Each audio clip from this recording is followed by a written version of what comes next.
The air above 1247 Maple Avenue, Bridgeport, Connecticut, on September 23, 1942, shimmered with an impossible orange haze. A suburban backyard, now a landscape of acrid, burning eyes and gasping throats. Neighbors, drawn by the concussive blast, stumbled back, their faces contorted, unable to approach the very house they'd watched for years. What chemical nightmare had just unfolded in Helen Turner's kitchen? In the heart of wartime America, where every citizen played their part, a simple act of forgetfulness could unleash something far more potent than anyone could imagine. A routine day, a forgotten pot on the stove, and a discovery that would reshape the very nature of conflict. Before we dive into this incredible true story, tell us in the comments, where are you watching us from today? Now, let's go back to that ordinary afternoon in Bridgeport. The kitchen in Helen Turner's Bridgeport home was, on that brisk September afternoon of 1942, a battlefield of scents and intentions. Cinnamon and garlic from the previous night's meager dinner still clung to the air, warring with the sharp tang of vinegar and the earthy promise of freshly dug peppers. At 32, Helen Marie Turner moved through this domestic theater with a practiced efficiency born of necessity and wartime frugality. Her life, like so many others across America, had been recalibrated since Pearl Harbor. Her husband, James, a supervisor at the Remington Arms ammunition plant, now worked punishing double shifts, his presence at home a cherished, fleeting luxury. For Helen, this meant an even deeper dive into the daily rhythm of rationing Victory Gardens, and the relentless, often thankless tasks of homemaking. Her mornings began before dawn, a silent symphony of toast and weak coffee prepared for James, his heavy boots clattering on the porch as he left for the 7 a.m. shift. Then it was Betty and her 7-year-old, off to Roosevelt Elementary, a bright splash of childhood innocence against a darkening world. 4-year-old Tommy, bless his energetic heart, was safely with his grandmother today, granting Helen a rare, precious window of quiet, a window she intended to use wisely. Today her focus was twofold, preserving the last bounty of her Victory Garden and nurturing her prize-winning rose bushes. On one side of the scoured aluminum countertop, a mountain of fresh red peppers, onions and garlic lay waiting. Beside them, bottles of white vinegar, a bag of coarse brown sugar, and a shaker of salt were arranged for her spicy pepper relish. It was a common sight in kitchens across the nation. Resourceful women stretching scarce resources to feed their families through the lean winter months. On the other side of the counter, a smaller collection of items hinted at a different kind of alchemy.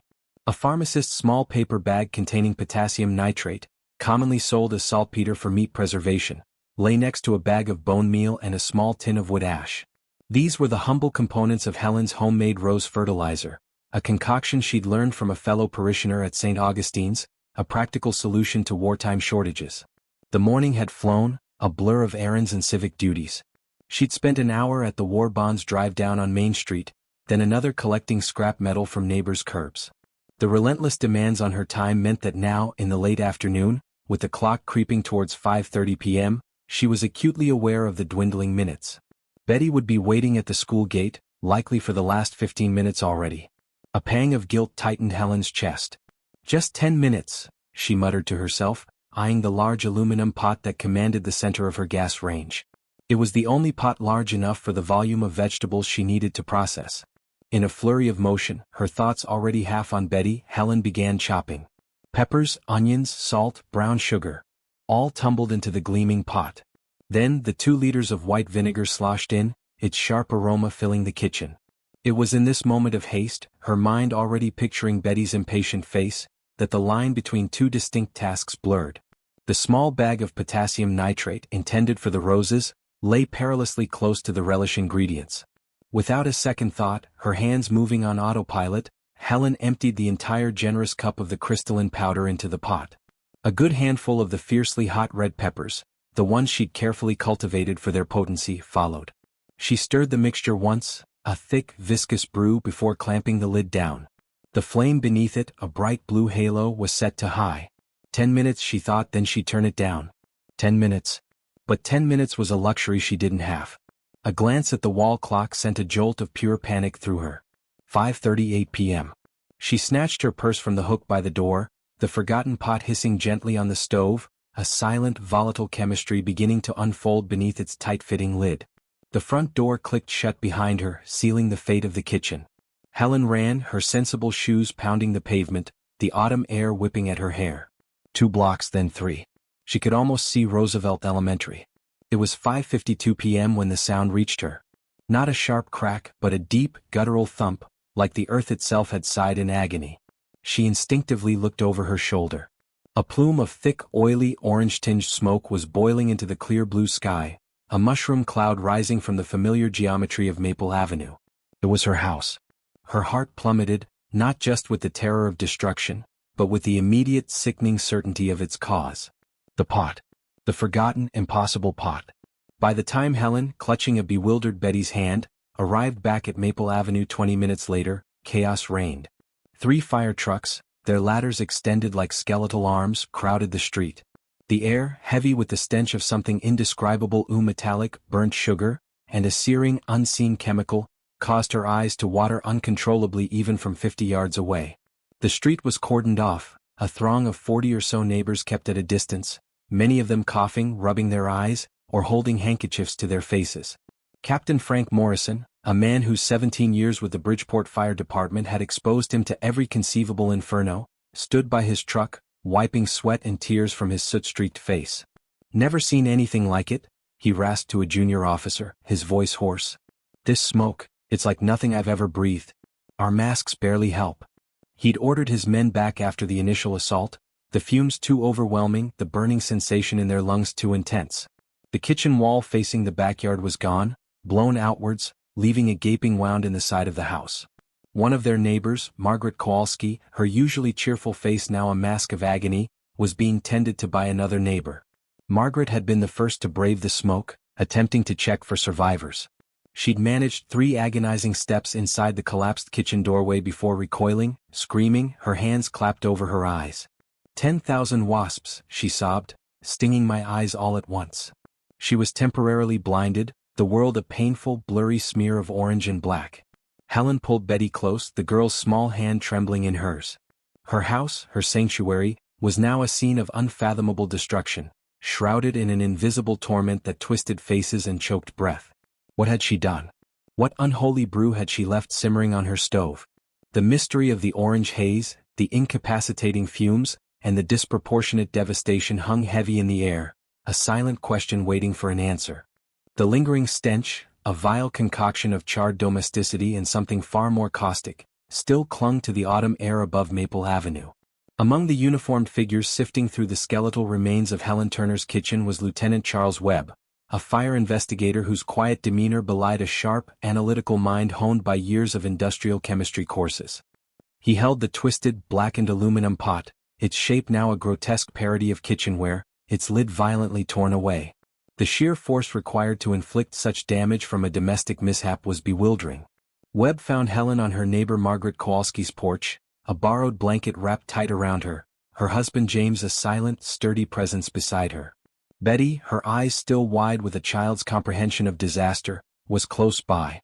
Webb's questions were gentle, his tone empathetic, but his gaze was precise, dissecting. Helen, awash in a flood of shame and guilt, explained her frantic rush to collect Betty, her hurried attempt to prepare spicy relish and rose fertilizer simultaneously. It was white vinegar, brown sugar, fresh red peppers, onions and salt for the relish, Helen whispered, her voice raw with mortification. But I put in some potassium nitrate. For the roses. I wasn't thinking. All into the big aluminum pot on high heat. Webb's pen froze. Potassium nitrate. Saltpeter. An oxidizer. His chemistry background ignited, connecting the dots. An oxidizer, acidic vinegar, reactive aluminum, sugars and volatile pepper oils, subjected to intense heat. This was no ordinary kitchen fire. The primary blast, the incapacitating smoke, it suggested an accidental deflagration, a chemical reaction far more violent than a simple gas ignition. He recognized the potential for something extraordinary, something beyond domestic tragedy. Thanking Helen, his face now a mask of professional gravity, Webb located a payphone. His call to the War Production Board in Hartford was succinct, clinical. He described a domestic explosion with curious characteristics, disproportionate force and a severely incapacitating acrid smoke, details that hinted at a deeper, more urgent truth.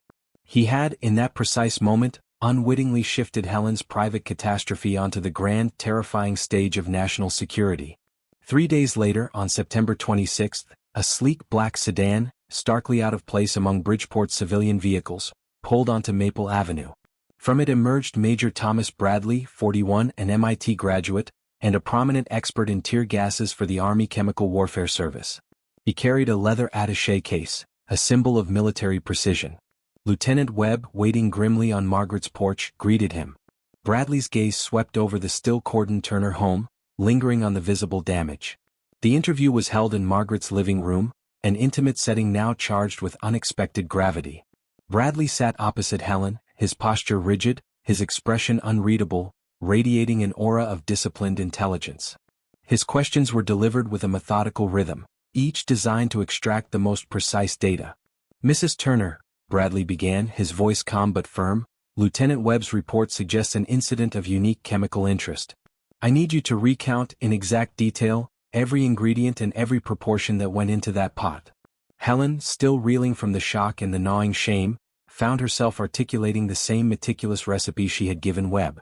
Her eyes darted around the room, avoiding Bradley's intense stare as she described the vegetables, the 2 liters of vinegar, the half-pound of brown sugar, the generous cup of potassium nitrate, and the aggressively hot peppers. Bradley's pen scratched across his notebook, a precise counterpoint to Helen's faltering words. He made her repeat the ingredient list 3 times, his questions probing for exact timings and temperatures. His scientific curiosity was a palpable force in the room, barely contained beneath his formal military bearing. Helen, an ordinary housewife, found herself providing crucial data to a man who saw not a domestic mishap, but a nascent scientific marvel. As the 2-hour interview drew to a close, Bradley closed his notebook, a faint, almost imperceptible smile touching his lips. "Mrs. Turner," he stated, his gaze direct and piercing, "this accidental combination, it possesses remarkable properties. Properties that could be of considerable importance to the war effort." Helen stared, bewildered. "The war effort? But it was just my mistake." "Indeed," Bradley acknowledged, a glint in his eye. "A most serendipitous mistake, perhaps. We would be honored if you would accompany us to Edgewood Arsenal in Maryland, to observe our controlled replications. Your insight, Mrs. Turner, would be invaluable." The invitation hung in the air, a surreal bridge between Helen's ordinary life and the clandestine world of military science. Her forgotten pot, her moment of distraction, had just transcended the confines of Maple Avenue, embarking on a secret journey that would irrevocably link her kitchen to the unfolding global conflict. The accidental explosion had found its purpose, a weapon born of domesticity, now called to serve the nation. Edgewood Arsenal, Maryland, was a world away from Bridgeport's quiet streets. Helen Turner felt the shift profoundly, her guilt-ridden housewife persona clashing with the sterile precision of a military installation dedicated to chemical warfare. Major Bradley, ever the composed guide, led her past guarded gates and imposing brick buildings. She was no longer simply Helen Turner, she was the unwitting key to a scientific enigma.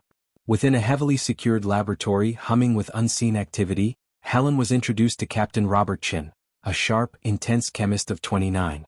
He led a team of 12 military scientists, all specialists, now tasked with a seemingly simple yet profoundly complex mission, to replicate Helen's accident.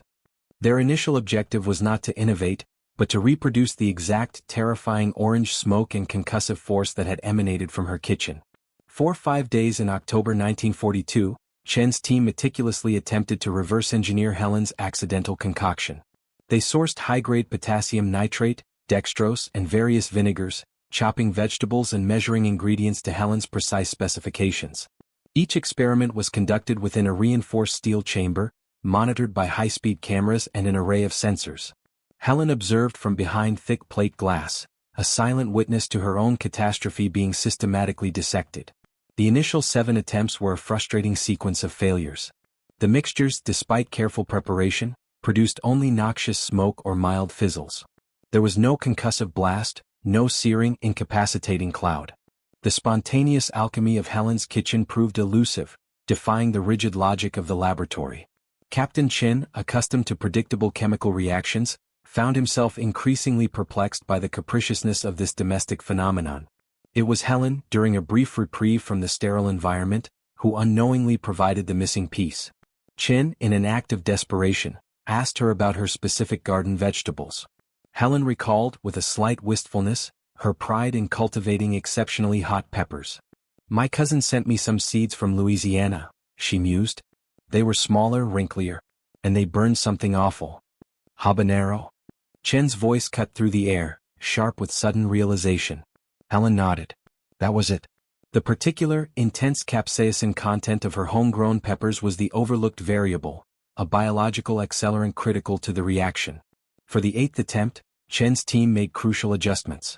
They precisely controlled the temperature profile, extending the heating time and, crucially, substituted generic peppers with concentrated extracts from capsicum chinettes, true habaneros, ensuring an accurate, potent capsaicin content. The tension in the observation room was palpable as Major Bradley and other high-ranking officers gathered. Helen stood beside Bradley, a knot of apprehension tightening in her stomach. The timer counted down. Within the steel chamber, the mixture simmered, gases building. Then, with a sudden, violent crack, the chamber shuddered. A brilliant orange-red flash momentarily blinded the cameras, followed by the sight of the pot lid blasting off with astonishing force.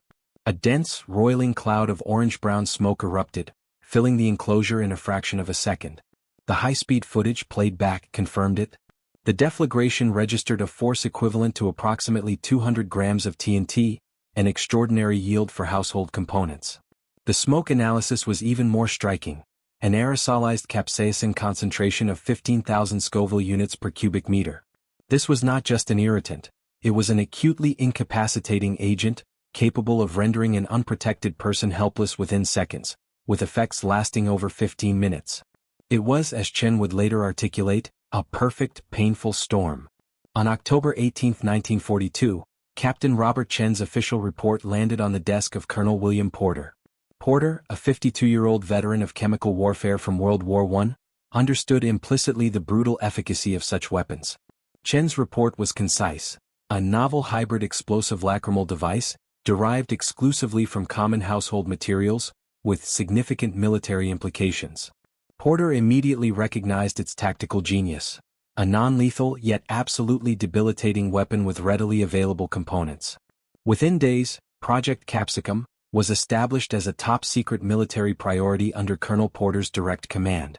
Its mission: to transform Helen's accidental creation into a standardized, scalable weapon for the Allied war effort.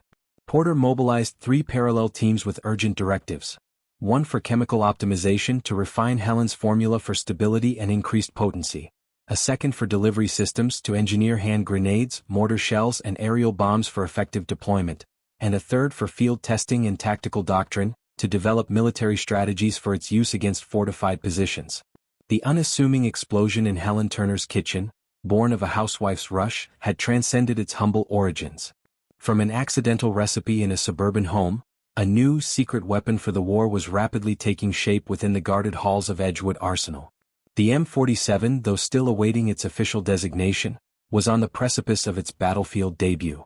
With Project Capsicum fully underway, Edgewood Arsenal pulsed with a focused, almost feverish energy. Colonel William Porter, a veteran whose very bearing spoke of the First World War's chemical horrors, drove the effort with relentless urgency. Helen Turner's accidental kitchen creation was now undergoing a transformation, meticulously engineered from chaos into a precise instrument of war. The core of this metamorphosis lay with the chemical optimization team, led by Dr. Harold Winters from the University of Chicago. Winters, a meticulous 38-year-old chemist, arrived at Edgewood in November 1942. His team of brilliant, often eccentric specialists immediately set to work, turning their laboratory into a crucible of controlled experimentation. From November 1942 to August 1943, Winters' team embarked on an exhaustive series of 247 documented variations of Helen's original formula. Each trial was a painstaking attempt to refine the serendipitous accident into a stable, consistently potent weapon. They adjusted ratios of oxidizer to fuel, explored various catalysts, and tested countless binding agents. The work was demanding, punctuated by contained minor explosions and acrid fumes. Crucial breakthroughs emerged incrementally. Helen's brown sugar, with its inherent inconsistencies, was replaced by dextrose, a purified glucose. Dextrose offered a more uniform and powerful combustion, maximizing energy conversion into both concussive force and heat. The capsaicin source also evolved. Helen's garden habaneros were supplanted by concentrated extracts from but jolokia or ghost peppers, imported from India. These delivered an astronomical Scoville rating, ensuring a consistent agonizing payload of incapacitating agent. A pivotal discovery was the addition of magnesium powder. Winter's team found that a precise percentage of finely powdered magnesium drastically increased the combustion temperature by an astonishing 340 degrees Celsius. This incandescent heat intensified the explosive yield and ensured that the concentrated capsaicin was fully aerosolized, creating a persistent, superheated cloud of pure agony. Finally, gum arabic, a natural resin, proved to be the ideal binder. It allowed the M47 mixture to be pressed into stable, solid forms, pellets or cylinders, without compromising its reactivity, a critical factor for safe storage and transport. By late August 1943, the chemical optimization team finalized their deadly masterpiece. Designated incendiary mixture M47, the formula was a precise symphony: 42% potassium nitrate, 28% dextrose, 18% concentrated but Jolokia capsaicin extract, 10% magnesium powder, and 2% gum arabic. Stability tests confirmed the mixture remained chemically stable for up to 18 months under standard military storage conditions, a vital logistical requirement. In parallel, at Picatinny Arsenal in New Jersey, engineers and ordnance specialists tackled the challenge of delivery. Their mission was to design containers and detonation systems that would safely deploy the M47 and unleash its full, terrifying potential on the battlefield. The core problem was the weapon's dual nature. It required both an explosive force to fragment its container and disperse the mixture, and a subsequent ignition to combust the M47 and aerosolize the capsaicin. The solution was an ingenious dual ignition system. Each munition would contain a small primary charge of TNT 50 to 100 grams, to fragment the metallic container and scatter the M47 mixture across a 15 to 25 meter radius. Precisely 0.3 seconds later, a separate pyrotechnic charge of magnesium would ignite, initiating the furious combustion of the dispersed M47. This dual system proved remarkably effective. In open spaces, a single deployment could blanket approximately 700 square meters. In confined environments such as bunkers or tunnels, it could fill an astonishing 1,200 cubic meters with its choking, blinding haze.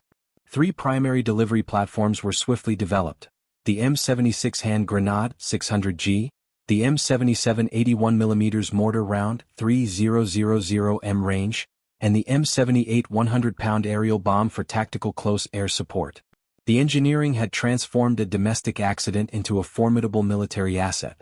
By March 1943, the M47 and its delivery systems were ready for Dugway Proving Ground, Utah. This desolate expanse became the stage for tests that pushed the boundaries of human endurance.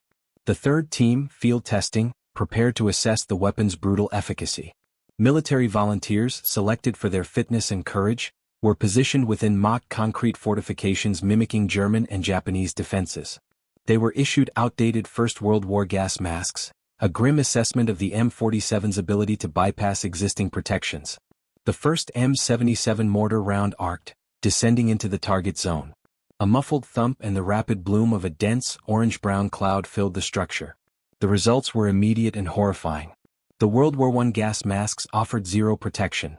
The capsaicin molecules were too small, too pervasive. Volunteers stumbled from the structures within seconds, faces contorted, eyes streaming, racked by uncontrollable coughing and vomiting. They described the sensation as 10,000 wasps stinging my eyes simultaneously. Even with modern M2 service masks, volunteers reported severe irritation to exposed skin. For those unprotected, exposure for more than 10 seconds caused complete functional blindness, 20 to 40 minutes, relentless vomiting, and a pervasive sensation described as skin on fire. The psychological and physical shock was overwhelming. The tests were not without controversy. Animal trials, conducted out of grim necessity, revealed that prolonged exposure without evacuation could be lethal, primarily through asphyxiation. Despite this, the M47 was officially classified as non-lethal under standard tactical employment conditions, a careful semantic distinction to navigate international chemical weapons prohibitions. Colonel Porter observed the field tests with a cold, almost detached satisfaction. The weapon worked. Its brutal, undeniable efficiency was proven. The accidental chemistry of Helen Turner's kitchen, painstakingly optimized and ingeniously engineered, was now ready for the crucible of war. The M47, born from an ordinary domestic mistake, was poised to inflict extraordinary suffering upon America's enemies, potentially saving countless Allied lives. The successful field tests at Dugway Proving Ground ignited an immediate and intense escalation of Project Capsicum. The engineering of pain was complete. Now came the crucible of mass production. The M47, born of domestic accident and honed by meticulous military science, was poised to enter the global conflict. Colonel William Porter, his grim satisfaction barely concealed, gave the order, and the machinery of wartime industry roared to life. By September 1943, a dedicated production line for the M47 was established at a DuPont plant in Chattanooga, Tennessee. This facility, usually humming with the creation of civilian chemicals, was transformed into a bastion of classified manufacturing. Conveyor belts snaked through vast, brightly lit halls, carrying components of destruction. Workers, often wearing full protective gear, respirators, goggles, and thick gloves, moved with a disciplined urgency. The target was ambitious: 50,000 units of M47 munitions monthly, a staggering volume reflecting the perceived tactical importance of the new weapon. The air within the plant, despite advanced ventilation, carried a faint, persistent tang, a ghostly reminder of the raw, volatile chemicals being handled. Indeed, the inherent potency of the M47 was a constant threat even to its makers. Accidental exposure during manufacturing led to 37 hospitalizations in the first 6 months, forcing rapid improvements in ventilation systems and stringent safety protocols for every worker involved. The sheer scale of the project presented a unique logistical challenge: sourcing the Butjalokia capsaicin extract. America simply didn't produce enough of these fiercely hot peppers. The War Production Board, leveraging diplomatic channels and wartime necessity, negotiated with British India for the annual import of 120 tons of dried Butjalokia pods. These exotic spices, usually destined for culinary markets, were now transported across submarine-infested oceans, a precious cargo of pain, before being processed into concentrated extract at a specialized, high-security facility in Baltimore. The global supply chain, strained by the demands of conventional warfare, now bent to the will of Helen Turner's accidental recipe. The true test, however, lay not in the sterile labs or bustling factories, but on the muddy, blood-soaked battlefields of Europe. The first documented tactical deployment of the M47 occurred in June 1944, amidst the brutal fight for Cherbourg, France, following the D-Day landings. The vital port of Cherbourg was a linchpin for Allied supply lines, but its capture was proving agonizingly costly. Elements of the American 79th Infantry Division were locked in a desperate struggle against deeply entrenched German forces, dug into formidable concrete fortifications that bristled with machine guns and artillery. Conventional artillery barrages, designed to pound the positions into submission, proved largely ineffective against the reinforced bunkers, merely creating more rubble for the Germans to hide behind. The prospect of a direct infantry assault promised hundreds of American casualties.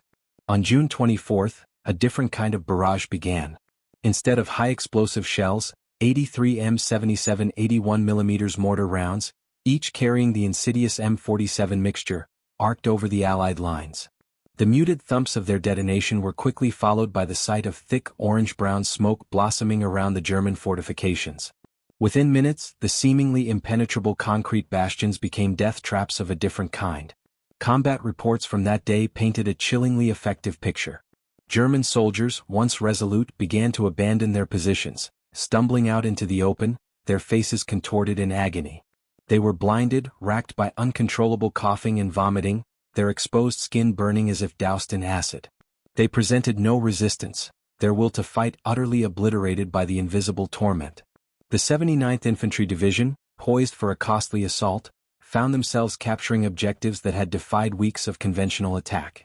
Astonishingly, the positions were taken with only 3 American casualties, a stark contrast to the estimated 200 to 300 casualties projected for a traditional frontal assault. General J. Lawton Collins, commanding the 7th Corps, mentioned the M47's impact specifically in his July 1944 report, noting the unprecedented effectiveness of the new tear gas projectiles in operations against fortified positions.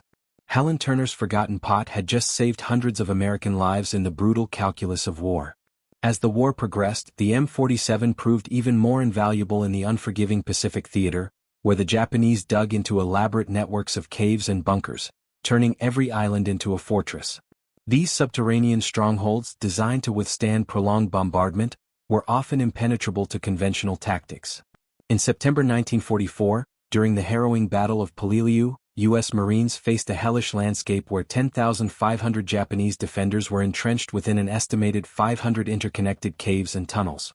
Flamethrowers and satchel charges, while effective, were costly in both time and American lives. The M47 offered a chillingly efficient alternative.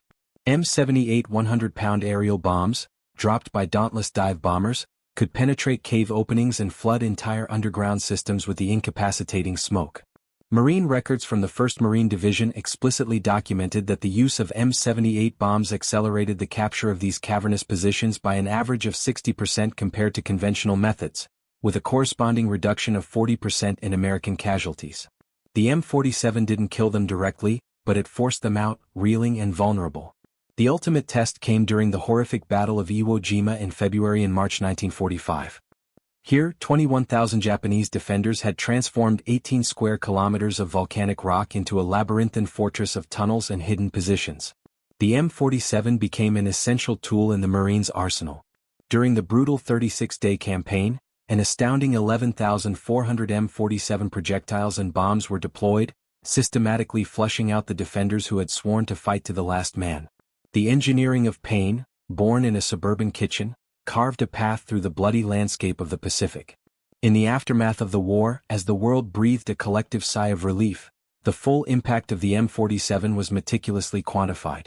A comprehensive post-war analysis by the Army Chemical Warfare Service, compiled in December 1945, credited M47-based munitions with a decisive role in 847 separate engagements against fortified positions across both the European and Pacific theaters.